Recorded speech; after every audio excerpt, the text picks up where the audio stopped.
Greetings, ladies and gents, and welcome to this latest narration on the web series The Survivor Becomes a Dungeon. If you're new to the series, there is a playlist listed down below in the description. And as always, I hope that you enjoy. Chapter 80. Vidmori Point of View. My eyes opened to an array of lights floating around me. It was rather a beautiful display as I slowly glanced around. Looking towards Ravaya, I could see and sense the bewildered curiosity playing on her face as she looked between each orb of light, clearly getting more information from her side of this magic circle than I was. "What is it?" I asked carefully, not wanting to break her focus too much from whatever she was doing to maintain her end of the magic circle. Ravaya took a few moments to gather herself as she spoke up. I'm not sure what to make of all of this," she admitted, looking around some more before continuing. "This magic circle displays your magical affinities as you are now. Generally, this is used for fledgling mages who are still in their discovery stages, as it were, in order to set them down into the easiest path. However, affinities can be developed and discovered over a mage's lifetime. New paths forged which can broaden your range of magic," she explained before gesturing to all the lights. "Well, you don't have access to all the magics. I've never seen an inexperienced mage with a connection to so many parts of magic, especially with such a deep understanding at that. You have a connection to all 4 primal magics. While it is not unheard of, it is still surprising for one as inexperienced as you. Air is the weakest, then water, then you have a good bond with earth, and finally, there's fire. If I didn't know better, I would have said that you were a fire elemental, or perhaps even a fire dragon," she explained, excitement creeping into her voice as I sensed her marveling at the possibilities. "You have such a deep understanding of fire and its properties. Though I suppose I shouldn't be too surprised as to how you have such an understanding," she mentioned, her expression and tone going somber at the realization she had. This confused me for a moment before I remembered she'd seen my memories. "Ah, right, yeah. I suppose I could do it," I replied. "Fire has been my greatest ally and my worst nightmare over the years. I've experienced its use in all aspects of its nature, and I know exactly what it can do to a human body, amongst other things." I offered her a small smile as I watched her fret over bringing up that part of my past and spoke up to try and console her. "Don't linger too much on it. It was quite literally another lifetime. Don't let my memories burden you," I offered in a gentle voice. I could sense Ravaya taking my words to heart as she sighed softly, collecting herself as she looked amongst the orbs of light once more. "Beyond the 4 primal magics and the related fusions of those magics, you have access to many rather unusual and esoteric branches of magic," she mentioned as her eyes continued to wander. "Darkness and light magics, opposites and unusual branches to fully specialize in," she said as she tilted her head. "Adventurers and criminals generally tap into those branches for the illusions they can access, as well as stealth magic and the aid in their endeavors," she explained. "Though you have an understanding of both branches, you have a much greater connection to the darkness." "Well, I did most of my work in the dark. I learned to move in the shadows and conceal myself from my enemies. As for light, well, I'd say that you would be surprised at how much there is to know about light," I mentioned with a bit of a smile, though I considered what she had said and tilted my head a bit. "I also think that you'd be surprised by the depth of darkness and shadow. It's more than illusions and stealth, I'd say, and I don't mean that poetically," I mused as I pointlessly rolled my shoulders. "Besides, you might want to see what Basti can do with shadows and darkness. I'm sure even you can learn from her." Ravaya nodded intently, and I could sense that she felt unsure about my claims. She was keeping an open mind about my unique situation as she looked to the different areas of Magic Circle. "Spatial magic was to be expected if we consider your ability to store vast amounts of things in your personal storage space. Though here is an unusual one," she mentioned as she brought a particular orb of light to focus. "Soul magic. Even I know very few with natural affinities for soul magic. Usually they're used by churches and places of law and order to measure someone's character. It's rare to see anyone even having a connection to it, but their services are valued and sought out by if a mage is shown to have a talent in this field," she explained as she made her face. I could sense that she was considering me and something she had seen before speaking up. "That reminds me, you've created artificial souls before, haven't you?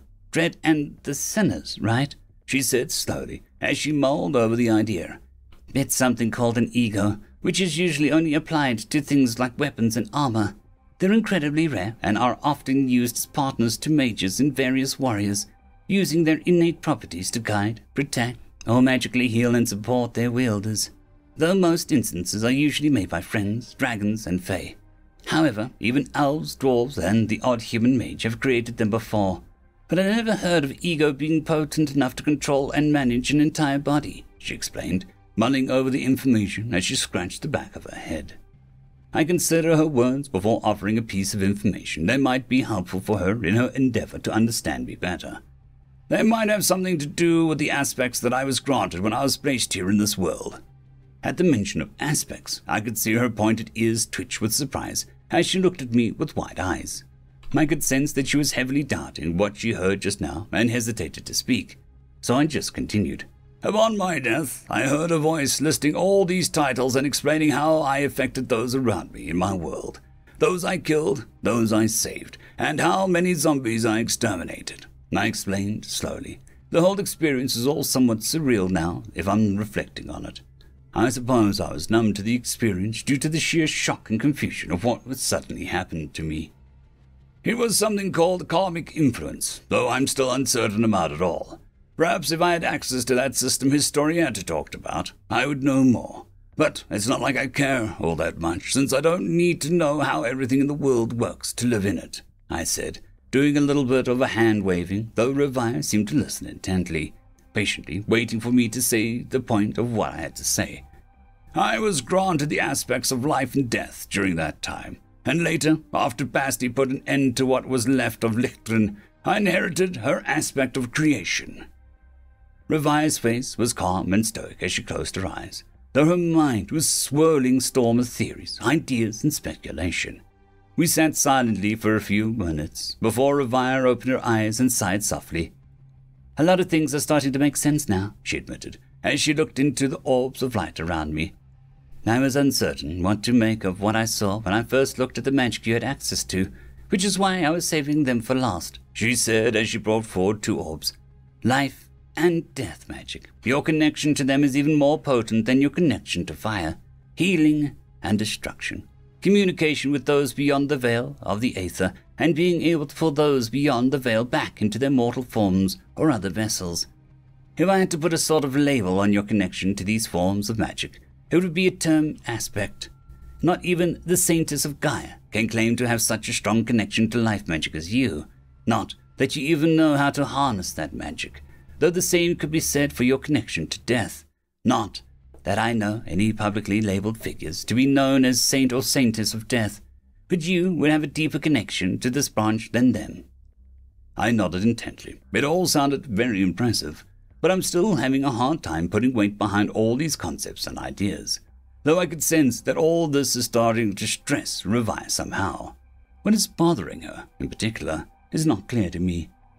Your ears twitched with surprise when I mentioned aspect. Why did the word get a reaction out of you? I asked, cutting to the point as best I could. Revire's cheeks flushed with embarrassment as one hand reached up to her ears before she cleared her throat and spoke up. I recognized the term since I had read about it during my historical studies. It was used to describe individuals who had been blessed by the gods. Aspects were often either great heroes or great evils who were blessed for their achievements, though it was often recorded that aspects were granted their blessings in anticipation of what they would do, she said as she ran her fingers through her hair, staring at the ground before looking up into my eyes. I'm not worried about you or how you would use your powers. You're a good man, and I have no doubt that you would use these powers mostly for the benefit of others, she said as she offered a smile, though she furrowed her brows and continued her thought. What I am worried about is why someone of your potential would appear in this world as you are, not to mention the idea that multiple gods and goddesses seem to have their eyes on you and the Empress of all people, she explained, sounding a little bewildered as she considered Historietta. An escalation like this does not bode well for the future, she said while sighing some more. I do want to say that I was told there would be some calamity around 4 years from now. What it is, I don't exactly know, but it is something at least. I mentioned it, since this is the only thing that came to mind when she talked about the future. Revai looked surprised, but didn't really seem to panic or look overly concerned, managing to remain apathetic towards the information. I see. Well, that would make sense, especially making you this powerful if the supposed calamity is in the near future. But what could be brewing in the background for your presence to be needed? She pondered, maintaining her composure as she viewed everything in a strictly analytical way. Well, didn't you mention there was some kind of warlord on a path of conquest overseas? It's what the whole reason Emperor Ferodius performed his warpath of unification on this continent, I mentioned, looking at the orbs of light around me before looking into her eyes and watching her while she looked elsewhere thoughtfully. She hummed in thought. It is possible. But can we really consider that to be a calamity? She asked as she returned my gaze. Well, I can't say for sure, but all it takes is a single stone to cause a wave. Who knows what that warlord's warpath will lead into or disturb? I offer for her consideration. Revai nodded intently before dispelling the magic circle and standing. I did note that there were more orbs of light that we hadn't reviewed, but it seemed like we were moving on at this point. Well, in that case, we shouldn't dwell on what may be and focus on what we can do now. And what I can do now is show you the basics of how to wield your abilities so that you can be ready for whatever may come, she exclaimed, full of false bravado and fake enthusiasm. I could tell she was putting on a brave front and wasn't taking her own words to heart, but I was not about to call her on it. I stand as well, walking over and patting her shoulder. Well then, I'll be in your care, I say as I flash a small smile. Revai returned my smile, this time managing to pull a real one on her face as she looked around. I think we should make our way to the river. With fire being your primary element, it would be better to be closer to a water source, she considered, a hint of amusement in her voice. I chuckled softly, bobbing my head in agreement. Lead the way. End of chapter. I would like to thank the T5 peeps, Cam Maxwell, Casper Arnholtz, Bushmaster 177, Leslie 517, Red Panda 121, Cold War Boomerwaffen, Lightsjoc, Dragzoon W.R.E, Lord Azrekahl, Severin Cerberus, and Arcadian. Thank you very much.